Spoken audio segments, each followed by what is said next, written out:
Sejam muito bem-vindos ao nosso canal. Eu espero de coração que você esteja bem. E hoje a gente vai dar voz a mais um depoimento, a mais uma vítima do sistema religioso. Quero deixar muito claro para você que não estou aqui com o objetivo de fazer proselitismo de nada. Estamos aqui para dar voz a essas vítimas, a essas pessoas que têm dores muito profundas. Quero deixar muito claro para você que foi vítima do sistema religioso que a sua dor é real, o seu sofrimento é válido e você não pode aceitar que ninguém venha invalidar a sua trajetória. É muito importante que você aprenda a tirar lições de tudo que aconteceu. Eu recebi mais um e-mail, esse e-mail é da Europa, uma vítima, no caso da instituição religiosa Igreja Universal, deixou aqui o seu depoimento, agradeço a confiança.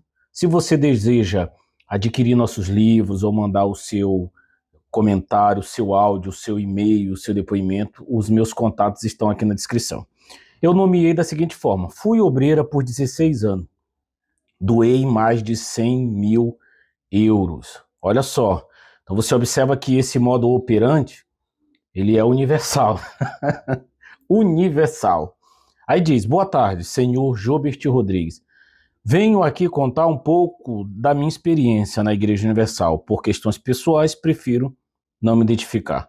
Passei pouco mais de 14 anos no Centro de Ajuda Universal.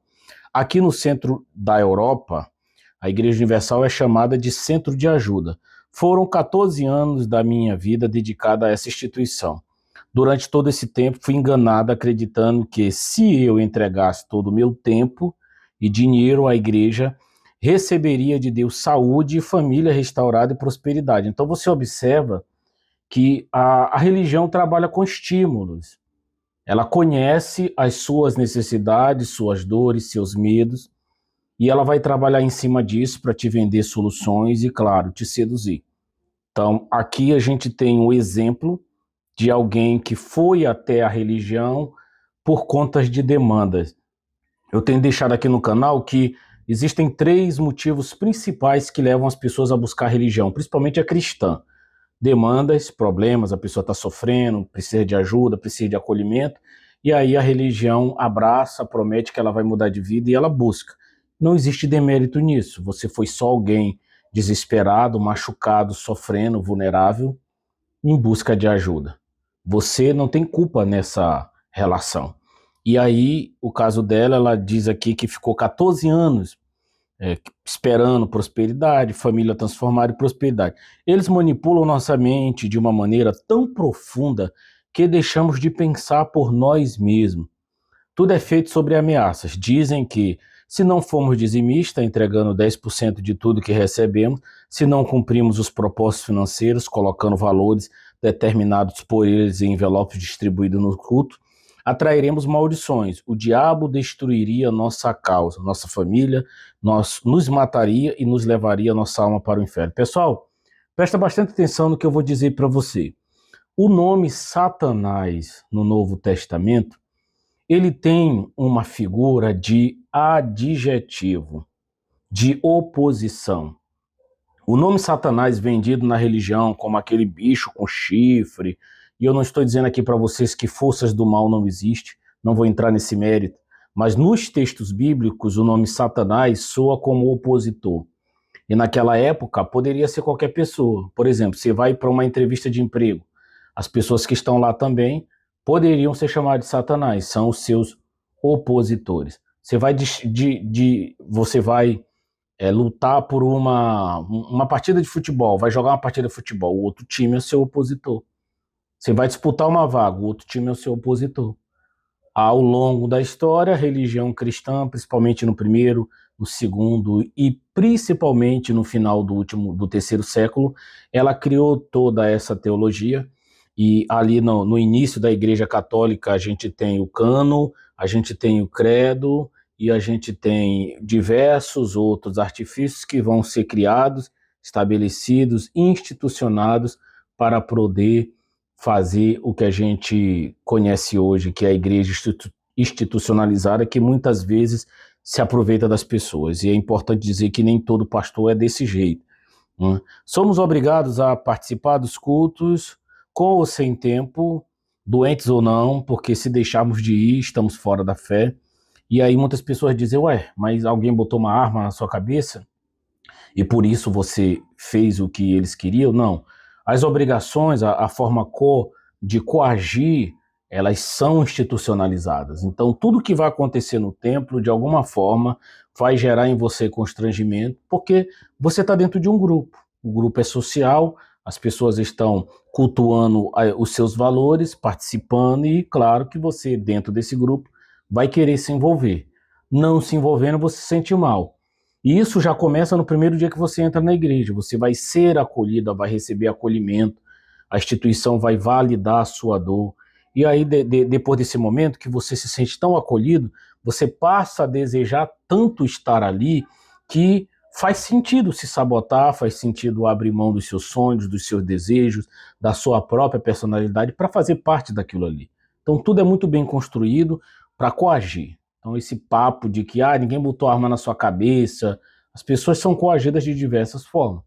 Então, continuando, ela diz aqui: fiz tudo o que os pastores pregavam, né, e impunham, acreditando que era para Deus. Mas com o tempo percebi que 90% era para atender à vontade dos pastores e apenas 10% era de fato espiritual. Eles criam regras próprias, não podíamos ter amizade fora da igreja, se um familiar não quisesse fazer parte da religião, deveríamos nos afastar dele, e foi o que eu fiz, cortei laços com todos, amigos e famílias. Só convivia com mulheres da igreja. Isso é uma tática de relação abusiva, porque dentro da relação abusiva, o agente abusador, ele tenta de todas as formas isolar essa pessoa. É muito importante que o falso pastor tire essa pessoa de perto da sua base, da sua proteção, do seu refúgio, do seu aconchego, do seu acolhimento. Por quê? Porque se você está longe da sua base, você não tem pessoas para te alertar, você não tem pessoas para dizer, olha, fulano, tome cuidado, você vai vender seu carro para fazer fogueira santa, você vai vender sua casa para dar na igreja, não faça isso. Quer dizer, a pessoa vai te isolar. A religião em si faz isso. E aí a pessoa, sem perceber, em nome de uma fé, acreditando que está servindo a Deus, que está se protegendo, ela vai se afastando da sua base. Base essa que esteve com ela todo sempre. Você vai deixando de ser quem você é para se tornar alguém parecido com aquilo que o grupo estabelece como verdadeiro. E aí ela continua: cheguei a me sentir pecadora só por querer estudar. E um fato muito curioso é que muitas religiões, muitos segmentos da religião cristã demonizam conhecimento científico, demonizam faculdade, dizem que na faculdade você vai se misturar, vai se contaminar. Gente, segundo a antropologia, ninguém faz cultura sozinho. A gente precisa aprender com as diferenças e precisa, principalmente, aprender a conviver com elas, com respeito, com harmonia, com amor. Muitas religiões demonizam o conhecimento científico porque elas querem ser o controlador de toda a sua vida.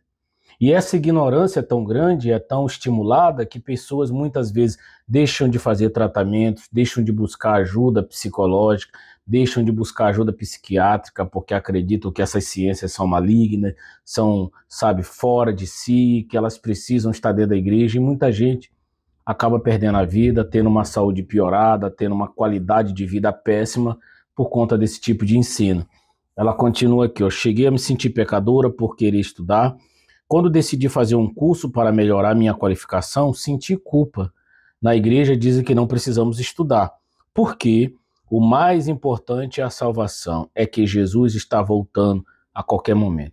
O mais curioso dessas religiões que pregam a volta de Cristo de forma muito contundente é que enquanto você tem que ficar se sabotando, abrindo mão dos seus projetos a longo prazo, abrindo mão muitas vezes de acumular bens, de, sabe, se envolver em projetos acadêmicos, porque se Jesus está voltando, para que ficar juntando as coisas, para que ficar estudando?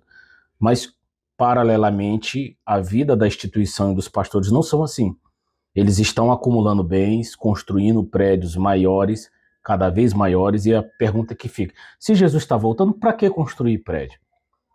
Se Jesus está voltando, por que esses pastores estão comprando carros cada vez mais caros, jatinhos, estão se envolvendo com empresas nada eclesiásticas?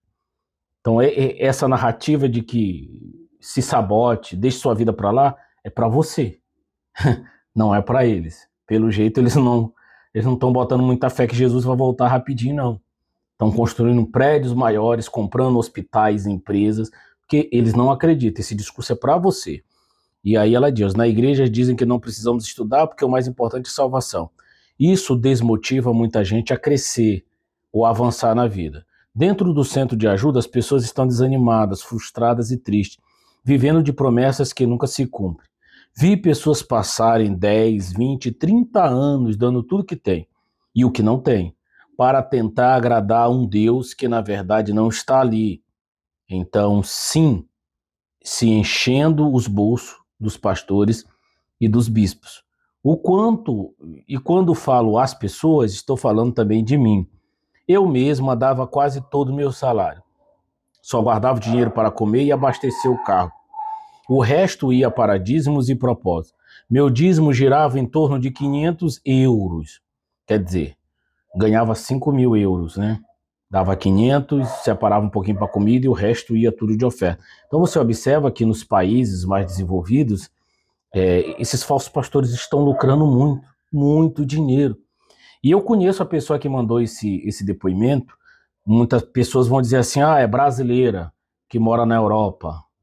Americano, europeu, não cai na lábia do Edir Macedo. Aí é que você se engana. Quando eu vejo as pessoas falando isso, eu vejo um trauma da pobreza escancarado.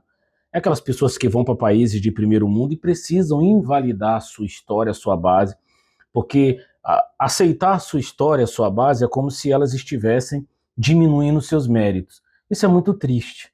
A gente vê direto pessoas que saem do Nordeste, vão para o Sul, e aí vão para o Sudeste, e depois ficam se sentindo superiores, com desprezo em relação aos nordestinos, em relação às pessoas que moram na região norte, se achando melhores. Eu fico triste. Vejo um egoísmo, uma arrogância muito grande.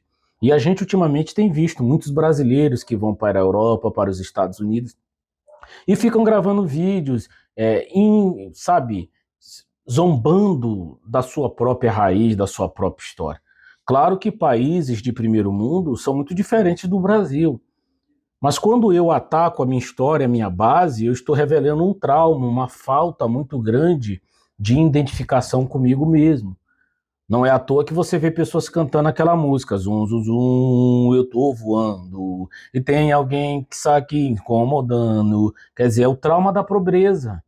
É aquela pessoa que ascendeu, cresceu, melhorou de vida e precisa nutrir dentro de si a sensação de que está todo mundo muito incomodado porque ela cresceu. E muitas vezes ninguém está nem aí para o mérito dessa pessoa.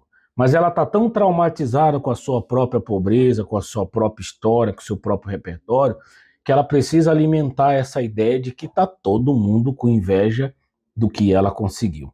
E aí ela diz, e todos os dias havia um novo propósito. Eu estava tão desesperada que frequentava a igreja diariamente. Reconheço que naquele tempo eles me deram atenção, me acolheram. Eu estava à beira do suicídio, mas paguei um preço muito alto por tão pouco, ou quase nada. Afinal, a igreja está aí para pregar o evangelho, não para vendê-lo como faz. E é assim que acontece, a pessoa está desesperada, vulnerável, em busca de solução das suas demandas, ela é acolhida. E aí isso gera nela uma sensação de dívida. Ela gostou tanto do acolhimento que ela recebeu que ela começa a se envolver e achar que está devendo. Mas se você observar, a maioria das religiões, o que você vai receber é um atendimento terapêutico de alguém que não está preparado de forma técnica para isso, uma visita no hospital para o seu ente querido ou na sua casa e talvez uma cesta básica. Agora você deu muito. Você deu sua vitalidade, seu tempo, sua vida, muito dinheiro e ainda deve ter levado muitas outras pessoas que, embora você tenha saído daí, eles ainda estão lá. Então, nessa relação, meu querido, você deu muito e não recebeu quase nada. Infelizmente, tem muitas pessoas que ainda mantêm esse tipo de vínculo porque têm a sensação de que estão devendo os falsos pastores, que dizem que, apesar de tudo, tem que olhar para Jesus. Mas esse deveria ser o maior motivo para você romper com esses laços. Olhar para Jesus. Não, mas eu conheci Jesus aqui, apesar de tudo. O Jesus que você conhece nessas instituições é um Jesus que só abençoa quem dá dinheiro, quem dá dízimo, quem vai domingo de manhã. E pior, é um Jesus que amaldiçoa quem não anda segundo o que a igreja estabelece. Então eu fico me perguntando se esse Jesus que você afirma conhecer, de fato, é o Jesus da Bíblia. E aí ela continua. Hoje faz cerca de 2 anos que saí da instituição, desse inferno. Vivi muitos traumas, humilhações e presenciei erros gravíssimos por parte de pastores, esposas e obreiros, que me magoaram profundamente. Teria muito mais a contar, mas me faltam forças. Foram 14 anos que não voltam mais. Saí de lá sem nada, dei tudo, ouro, joias, um carro novo, muito dinheiro. Se eu não me engano, essa senhora estava me dizendo que esse carro novo que ela deu, acho que eram uns 30 mil euros, que seria uma faixa de 180 mil reais hoje, mais de 180 mil, quase 200 mil, né? Ela deu ouro, deu carro novo, muito dinheiro. Fiz uma conta por alto e ultrapassa 100 mil euros. 100 mil euros seria hoje quase 700 mil reais. E ela continua, depois parei de calcular, por saúde mental. Não fui obrigada a nada, é verdade, mas fui manipulada, induzida, constrangida. Exatamente. Quando eu recusava participar da Fogueira Santa, que acontece 2 vezes no ano, ou de algum propósito, mostravam vídeos de pessoas que, por não participarem, tiveram acidentes, perderam entes queridos ou adoeceram. A mensagem era clara: o dinheiro que não é entregue para Deus seria usado pelo diabo. O terror psicológico que nos empurrava para dar tudo por medo. A igreja nos convence que o diabo é mais poderoso que Deus e assim nos torna marionetes. Cegos, não percebemos o poder da igreja o poder que a igreja dá ao diabo acima de Deus para justificar a exploração. Isso me destruiu. Perdi minha fé em Deus. Hoje meus familiares continuam na igreja. Antes me ligavam várias vezes por semana. Agora raramente atende meus telefonemas. Me sinto sozinha, abandonada. Não tenho amigos, não tenho família. Perdi tudo. Recomeçar do zero tem sido um sofrimento. Conviver novamente com as pessoas do mundo é muito difícil. Me sinto um extraterrestre. Psicologicamente estou abalado. E é verdade. Muitas dessas pessoas saem dessa relação muito machucadas, muito tristes, porque romper com a igreja é romper com muito mais do que um prédio, uma instituição. É romper com a sua base religiosa, é romper com amigos, é romper muitas vezes com questões financeiras, é romper com o seu repertório, é romper com o seu histórico, é romper com o seu líder espiritual, é romper com valores. E é muito difícil, porque as pessoas são, durante muito tempo, condicionadas a viver dentro daquele grupo isolado. Sair para fora é extremamente doloroso. É como se você tivesse que se encontrar novamente. E para as pessoas que entraram dentro dessas instituições ainda criança, é muito mais difícil porque não existe um antes. Não existe um ponto a ser resgatado. Essas pessoas saem, desenvolvem fobias, desenvolvem transtornos. A gente tem visto claramente o transtorno de ansiedade gritante na maioria dessas pessoas. Essas pessoas desenvolvem transtornos de humor, transtorno de depressão. Essas pessoas, na maioria das vezes, precisam de acolhimento, de tratamento psicológico, e aí, diante de toda essa situação, às vezes, a pessoa não tem condição de buscar, não tem um profissional habilitado na área para isso, para entender esse trauma. Às vezes ela busca um profissional de saúde mental e encontra um terapeuta que é totalmente dogmático, que não vai validar a sua dor, que não vai entender o que está causando, que muitas das vezes não está pronto para receber essa vítima. É triste, mas infelizmente é a pura verdade. E ela diz assim, ó: muito obrigado, senhor Jobert, mas foi graças ao seu canal de denúncia que pude abrir os olhos e sair de uma vez por todas dessa instituição que se diz de Deus, mas que de Deus não tem nada. Fujam da Igreja Universal antes que seja tarde demais. Eu fui obreira por mais de 13 anos, tia da escolinha, líder do grupo jovem. Pois é, bem, mais uma história. Você também pode mandar a sua através de vídeo, através de áudio, através de texto, ou você pode marcar com a gente uma entrevista aqui no nosso canal. Eu não fico triste, eu não fico feliz em ler. Não existe satisfação no meu rosto em ler esse tipo de depoimento. Histórias como essas não deveriam existir. Mas eu termino esse vídeo deixando muito claro para você: o seu sofrimento é válido, a sua dor é real e a cura, ela é possível. Beijo no coração de todos.